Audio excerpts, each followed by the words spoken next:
An obsession with the AI boom has dominated markets, but a less noticed building boom has been underway around the globe, offering investment opportunities tied to construction, commodities, and manufacturing. It's our Barron's cover story this week. Al Root, you're going to talk about it right now. What is driving this boom besides the AI stuff? Yeah, I really enjoyed Reshma's story. Shout out to Reshma. But, it's all about construction. Construction in the U.S., it's a very significant industry. Cars, housing, and phones sort of drive the economy. Construction is $2 trillion in annual activity. You go to Europe, it's an extra $1.5 trillion. We've been so focused on AI data center build-out, hyperscaler spending, AI data center build-out. We've sort of missed some other areas that are equally important and pushing construction up, which benefits a ton of stocks: healthcare, chips, cars, reshoring some of the capacity, even EVs still. Defense, absolutely. Redoing the electrical system, water. There is a synchronous rise in capital spending. That's what Scott Davis at Milius Research says, and it's helping a host of stocks.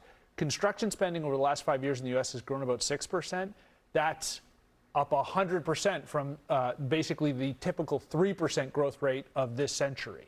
And that is helping a host of stocks, from Martin Marietta, makes gravel, all the way to United Rentals, rents the equipment on all these construction sites. Another force pushing all of this, of course, is reshoring. Think President Trump is pushing for that. The COVID supply chain crisis accelerated that. Tell us about how that's affecting things globally, Megan. Oh, no, the reshoring game has gone back on several presidencies now. I think everyone would like to see more manufacturing jobs. They are somewhat of the silver bullet of the economy. They really do lift all boats. But, it's interesting because we've been seeing so many different aspects of this playing out. And this is one of those things you don't need to be an AI, as Al pointed out, to see the benefits here. We have companies that are facilitating a lot of these reshoring capabilities. So things like Jacobs Solutions, which is an engineering, construction, and project management. They're actually, on site and working through that GLP-1 fabrication in the Carolinas at the moment. That's a really interesting project and has really long tailwinds. We've also got things like Rockwell.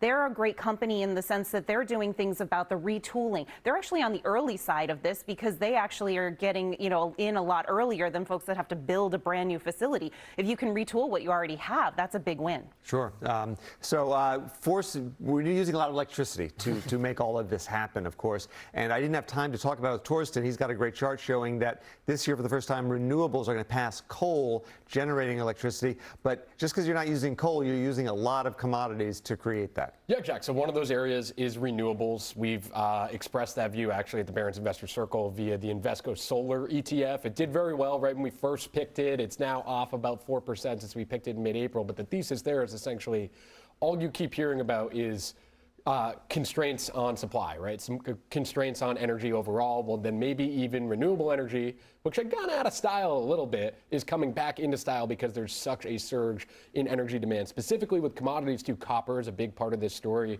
So you look at a company like Grupo Mexico, what they have, they're benefiting two ways. Megan's talking about reshoring. They're benefiting from that. You're getting a lot more manufacturing activity also happening in North America as a whole instead of over in Asia. You have more U.S. companies dipping into that Mexico market. Or you look at a company like Freeport-McMoRan, which is just simply a copper miner.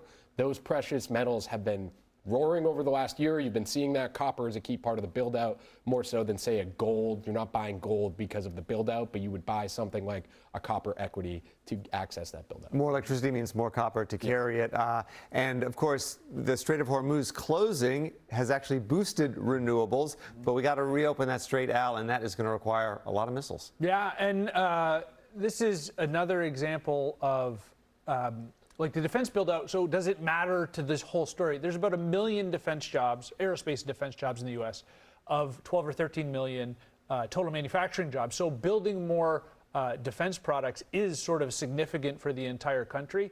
I mean, the stocks have done terribly since the Iran war started. People are worried about sort of peak defense spending.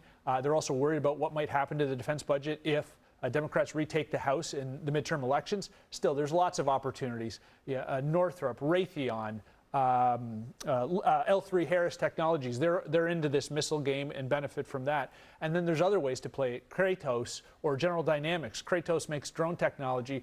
General Dynamics makes boats, and we need to make more boats. We're almost out of time, but for those people who are not stock pickers, there's an ETF for that. There is several ETFs for that. Cool names. With cool names like, Global X, U.S. Infrastructure Development. That is really going to set our hair on fire, right? Well, I was thinking Weld. My hair on fire. Right. Weld's a fun tickle. Pave's a fun ticker. They are. They have good tickers. Let's put it that way. And don't forget TAN.